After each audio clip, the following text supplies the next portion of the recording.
دویمه سپاره 10 نمبر رکوع او سوره بقره 26 نمبر رکوع. بسم الله الرحمن الرحیم.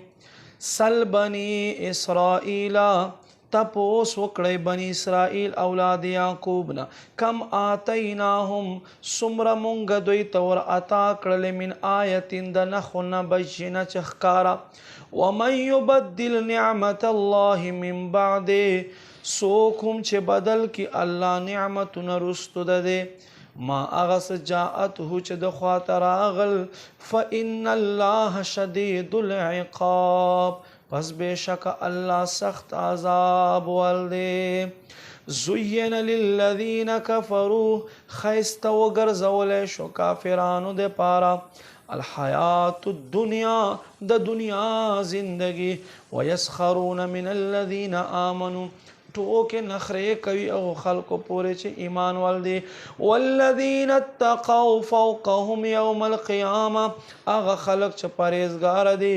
اوچت پوي دوی نه په ورځ د قیامت. والله یرزق، الله رزق ورکوي من یشاء،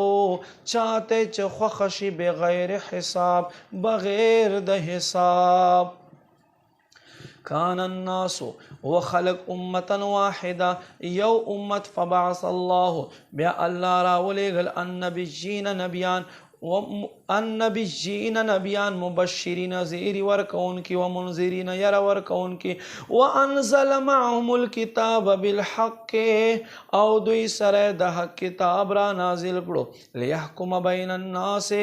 لپاره د دې چې دوی فیصلو کې خلکو ترمنځ، فیما په هغه څه کې اختلفوا فیه، پس کې چې خلک اختلاف لري، وما اختلف فیه، اختلاف و نکړو په دې کتابونو کې، الا الذین، مگر اغا خلقو، اوتوه چا خواته چرا تک شوا من بعد، رستو د ما جاءتهم البینات،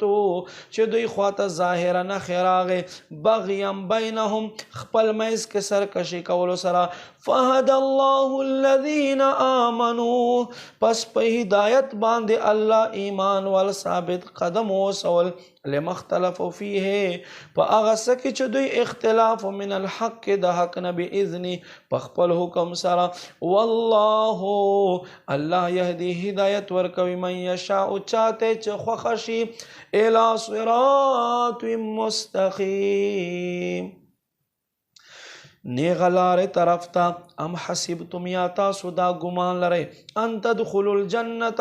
چې تاسو به جنت ته دننه شئ، ولما یأتکم، او ندی راغلی تر اوسه تاسو خواته مثل الذین، مثال د هغو خلکو خلو من قبلکم، چې تاسو نه مخکې تیر شوي دي، مستهم الباساء والضراء، دوی ته راورسېدل مصیبتونه او تکلیفونه، وزلزلوا، او دوی وخوځولی شو، حتی تر دې یقول، چې دوی به یقول الرسول، وی به د دوی رسول، والذین، او خلکو آمنو چې ایمانو معه دوی سره، متی نصر الله، کله به الله مدد را دی. الا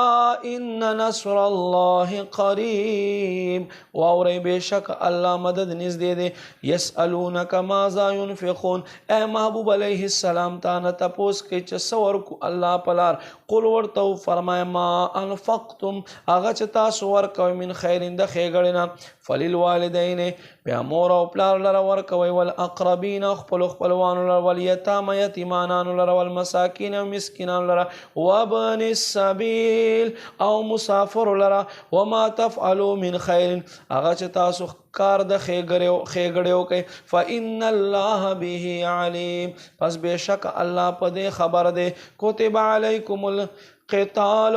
په تاسو باندې فرض وګرځولی شو جهاد، وهو کرہ لکم، په داسې حال کې چې تاسو کې څه خلک نه خوښوي، وعسى، او زر دی، ان تکرهوا شیئا، چې تاسو به نه خوښوئ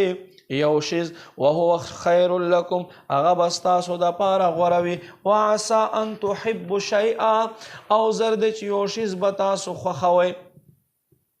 وهو شر لکم، هغه به ستاسو دپاره ناخوښ وي، ښه به نه وي. والله یعلم،